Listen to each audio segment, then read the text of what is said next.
Hey, salut à tous, c'est Ryan, j'espère que vous allez bien. Alors, dans ce septième chapitre, nous allons parler d'un truc important, j'ai nommé les formulaires.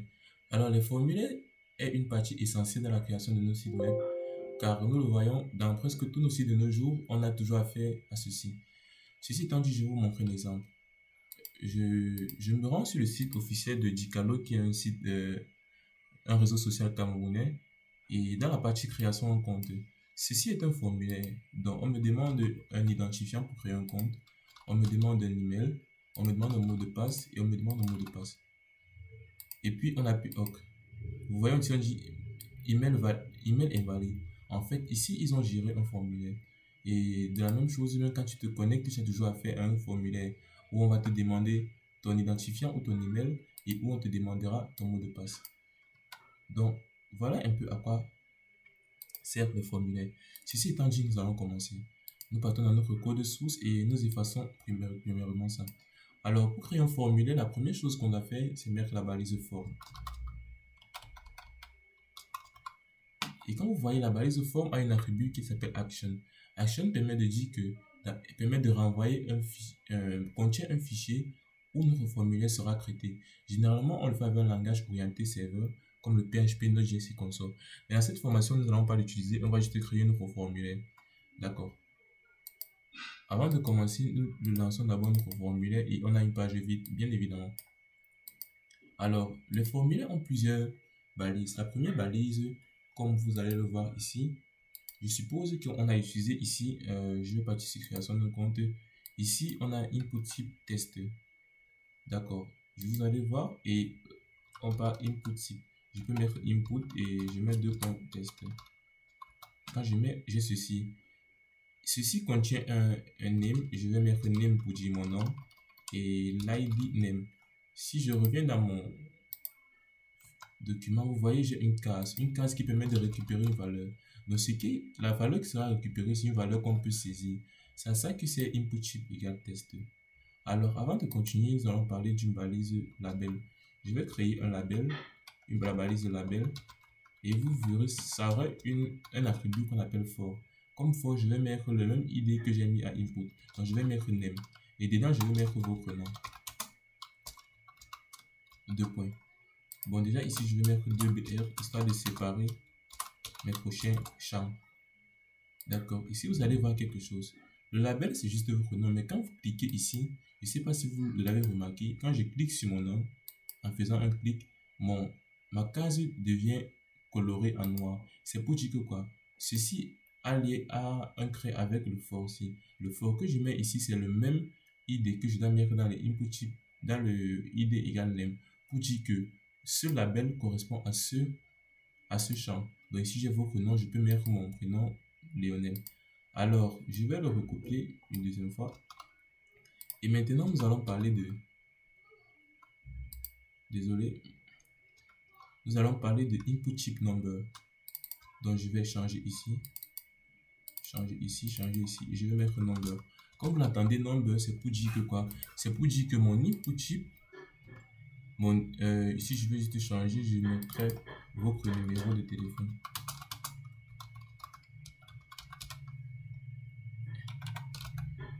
Et comme vous l'aurez remarqué, si je clique ici en surveillance, parce que j'ai mis le même name ici qui est number, input type number, si j'essaie d'écrire une lettre, vous voyez, ça ne passe pas. C'est pour dire que je dois forcément écrire un nombre, seulement un nombre. Et input type number a une attribut spécial qu'on appelle min, pour dire le nombre de nombres minimal que je dois taper. Au Cameroun, on sait qu'un numéro de téléphone a 9 chiffres. À 9 chiffres, donc minimal, je peux mettre 9 et maximal aussi, je vais mettre 9. Ça va, c'est juste pour dire que mon email aura, mon numéro aura uniquement 9 chiffres, minimum 9 chiffres et maximum 9 chiffres. Mais si vous voyez, si ici je mets plus de 9 chiffres, en actualisant, je mets plus de 9 chiffres, rien ne se passe. Mais vous allez vous dire pourquoi rien ne se passe.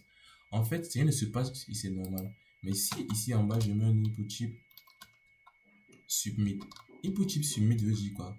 Input type submit veut dire que j'envoie mon formulaire. Donc, j'envoie mon formulaire à la balise action ici. Comme ici, action est nul, on aura quelque chose. Si vous allez voir, je mets un nom. Ici je mets, j'actualise d'abord, premièrement. Donc ici, je mets un nom, je vais mettre Lionel. Ici, si je mets carré seulement et que j'envoie tab, vous voyez que c'est ici, value must be null. C'est pour dire que quoi? Je n'ai pas respecté la condition que j'ai mis ici. Je n'ai pas respecté ces conditions. C'est pour ça que je ne peux pas envoyer mon formulaire. Mais si je mets ici un chiffre un nombre à 9 chiffres, 1, 2, 3, 4, 5, 6, 7, 8, 9, vous voyez, j'appuie submit. Désolé, j'ai 8, j'appuie mine 1, 2, 3, 4, 5, 6, 7, 8, 9, 1, 2, 3, 4, 5, 6, 7, 8, 9 et que j'appuie submit, vous voyez que mon formulaire s'envoie. Ici, vous avez remarqué quelque chose au niveau du lien ici. J'ai un name égale Lionel et un number et j'ai mon numéro. Donc, c'est pour dire que ça renvoie mes informations dans le lien. Donc, vous allez le voir peut-être plus tard. On peut récupérer ces informations, mais c'est pas le but de ces formations. C'est juste pour vous montrer à quoi c'est les formulaires. Donc, récapitulons un peu ce qu'on a vu jusqu'à présent. On peut écrire un nom. On peut écrire un numéro et on peut envoyer. Mais regardez quelque chose, si j'appuie envoyer ici, il va envoyer, or je n'ai aucune valeur, or ce n'est pas bien. Je veux dire à mon navigateur que je veux que tu envoies seulement s'il y a une valeur. Alors pour faire ceci, je vais venir ici, je vais mettre un attribut qu'on appelle required. C'est pour dire que pour que mon formulaire puisse être envoyé, il faut que les deux champs soient remplis. Donc si j'appuie F5 et que j'appuie, il va me dire que non, ça doit avoir une valeur pour que je t'envoie. Si je mets la valeur, j'appuie, il va dire que non, même ça doit aussi avoir une valeur. Et si je mets une valeur qui est inférieure à mine, j'appuie, il va dire que non, il va envoyer bien sûr. Donc c'est un peu comme ça. Et je peux mettre les valeurs supérieures et il envoie. Donc ici nous sommes déjà à un bon niveau, mais nous allons continuer avec une autre attribut. On a aussi un input type recette. Donc, imaginons, je mets input, je vais mettre 2.recette. Input type recette. Value, je vais mettre vider le formulaire. Vider le formulaire, oui. J'appuie F5, vous voyez. Donc, je peux entrer mon nom, j'entre mon numéro et je vide le formulaire. Vous voyez un peu. Donc, tout ce que j'ai écrit ici, si j'ai envie de le vider, j'appuie sur vider, ça va vider. Donc, input type recette permet de vider toutes les valeurs. Input type limit permet d'envoyer les valeurs. Et quand elles ont recueilli, et qu'il a recueilli, il t'envoie les valeurs seulement quand j'ai mis des valeurs. Alors ici, on a aussi un attribut qui s'appelle input type email, qui permet d'écrire les emails. Mais vous allez vous dire, les emails sont aussi les input type test. Mais le truc, c'est que l'attribut input type email est un peu, je dirais, un peu bien structuré. Alors, sans plus tarder, nous allons le tester et vous le verrez. Je viens ici, je vais mettre email.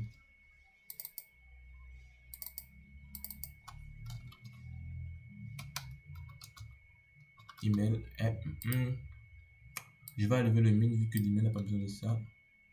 Entrez votre mail. Entrez votre mail. J'appuie F5 et vous voyez. Imaginons ici que je mets ça, je mets ça, je mets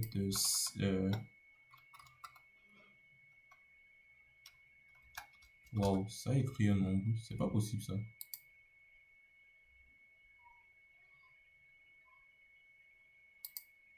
Bref, ici on est passé et je mets un nombre ici.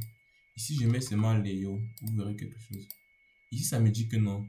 Un email doit avoir un arrobas et un point. Donc ici, il sait que ce n'est pas un email. Vous voyez à quoi c'est l'attribut input type email. Donc il va savoir que ce n'est pas un email parce qu'il sait qu'un email a un arrobas et un point. Maintenant, si je mets ça, il va bien envoyer le formulaire parce qu'il sait que c'est un email. Donc on a ces attributs et on a aussi un autre qu'on appelle le input type radio. Généralement, dans les formulaires, vous allez voir, vous êtes de quel sexe.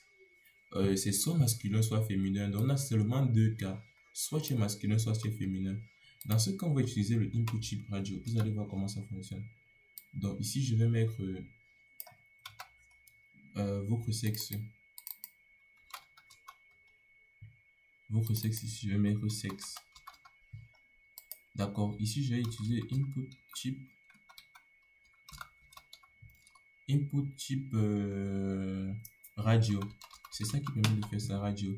Et vous voyez que le input type radio a un name. Je vais mettre sexe. Et ici, je vais mettre un D. Je vais mettre aussi, je sais pas, je vais mettre M.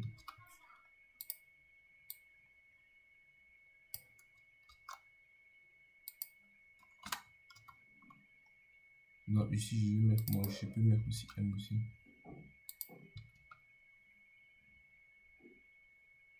Je suis pas là à la ligne. Je vais le faire tout de suite.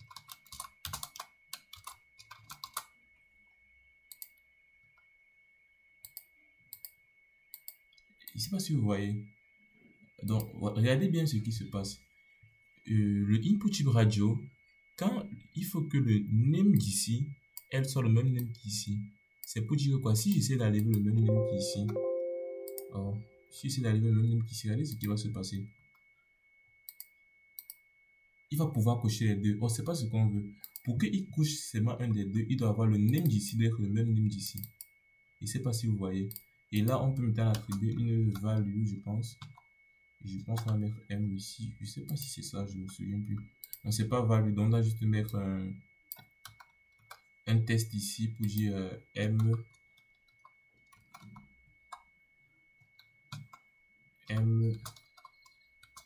Ici, on va mettre un F.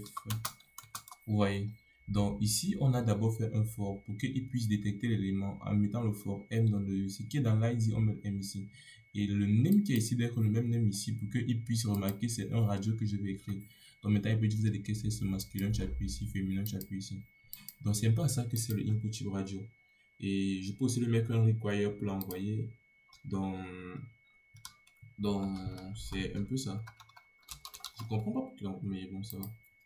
Donc c'est un peu ça. Et on a aussi un input type date. Alors je vais mettre input type date. D'accord. Donc ici, je le mettrai ici. Et je vais mettre ici votre date de naissance. Date de naissance. Ici, je vais mettre date. Donc le input type date permet d'ancrer une date. Je vais mettre un require, vous allez voir votre date de naissance. Vous voyez que c'est un format de date. Donc vous pouvez maintenant sélectionner votre date et dire en quelle date vous êtes né. Donc c'est un peu ça, on a le date. C'est pas fini, nous avons aussi le input type. On a le input type file. Ici je peux mettre votre photo de profil, votre photo. Ici je vais mettre un file. En fait, file permet de récupérer un fichier. Donc avec le input type file, on pourra récupérer un fichier que l'on traitera, comme je vous l'ai dit, avec un langage côté serveur. Ici je peux choisir ma photo et je prends peut-être cette photo, vous voyez, et ça va, quand elle puisse ouvrir, ça charge ma photo pour dire que j'ai pris github.jpg. Donc ça sert que sur le input file. Peut-être quand vous voulez charger vos photos dans un site, je crois que c'est de cette manière qu'il fonctionne. Bon, je sais que c'est beaucoup à prendre, mais on va faire un récapitulatif à la fin. Bon, on a déjà parlé de beaucoup et je vais aussi vous faire part de Select Option, Input Type Select.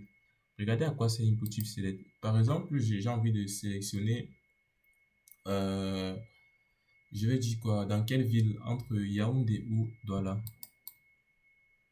Donc, je suis ici. On va dire dans quelle ville, entre Yaoundé et Douala. Je vais dire votre ville. Ici, je vais mettre juste un input type. Je vais mettre un label et ce qu'on va utiliser, c'est un select. Donc, ce n'est pas un input, c'est un select juste. C'est un name que je vais mettre file. Je vais mettre file. Maintenant, dans le select, on a ce qu'on appelle les options. Donc, ici, je vais mettre option. Je vais mettre la valeur de mon option. Donc, ça ne sera pas affiché à l'écran. Je vais mettre Yaoundé. Ici, je vais mettre Yaoundé.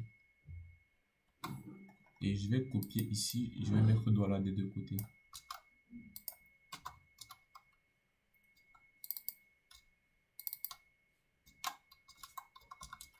Voilà. Et quand vous allez revenir ici, vous allez voir, ici j'ai votre ville, je peux sélectionner Yaoundé Douala. Mais le problème, c'est que ma ville du départ, c'est Yaoundé. Je sais pas ce que je veux. Donc, pour remédier à ce problème, on revient juste ici. Et à la place de Yaoundé, on peut mettre un truc genre votre ville. On remet. Donc, il veut mettre choisir. Choisir. Et si je veux mettre choice. Check. Choice, oui. Vous voyez que ici, on a choisi. Et puis, je peux sélectionner entre Yaoundé ou Douala. Donc, c'est un peu ça les formulaires. Et vous voyez que vous pouvez créer un formulaire. Et en passant, j'ai oublié un input très important. Input type password. Input type password, je vais le mettre après le email. Après le email, donc je le mettrai ici. Je vais venir ici et j'aurai input type password.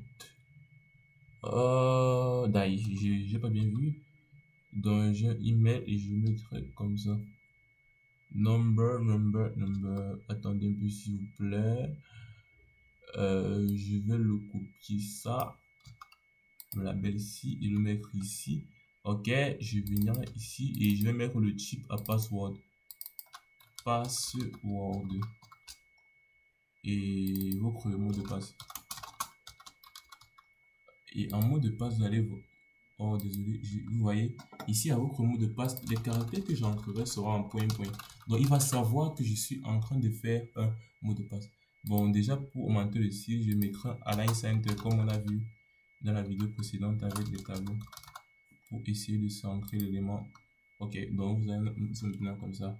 Donc, vous voyez qu'on a le récapitulatif, on a un truc comme ça. On a le input type test qui permet d'écrire un test. On a input type number qui permet d'écrire un nombre et sans pouvoir écrire des lettres. On a un input type email qui permet d'écrire un email. On a, et sans oublier que la balise, la input type number a un attribut min qui permet de spécifier les caractères minimum. On a input type mot de passe qui permet d'écrire un mot de passe. On a input type date qui permet de choisir une date. On a input type file qui permet de choisir une photo. On a input type choice qui permet de choisir, d'avoir une liste de choix du genre.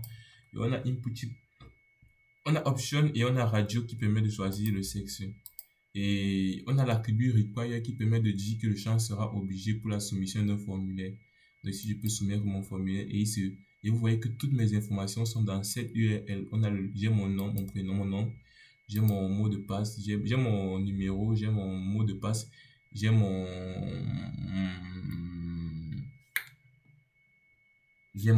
adresse email et console comme ça. Et vous voyez qu'ici, mon mot de passe est affiché. Donc, quand vous allez faire un langage côté serveur, ne récupérez pas les informations sur le lien parce qu'il affiche le mot de passe et ça peut nuire à la vulnérabilité de vos utilisateurs. Bon, je pense que on a fait le tour de ce formulaire. Donc, vous pouvez créer un formulaire à votre guise et si vous créez des formulaires, vous pouvez m'envoyer sur Twitter. Je mettrai mon portfolio où vous verrez mon compte Twitter et consort et on pourra discuter, en parler si vous avez des questions ou consort. Ceci étant dit, abonnez-vous, likez et faites des retours, partagez, retours que ce soit positif ou négatif bien sûr, partagez et venons on discute, parlons dev et on se dit à la prochaine. Ciao, c'était Alain.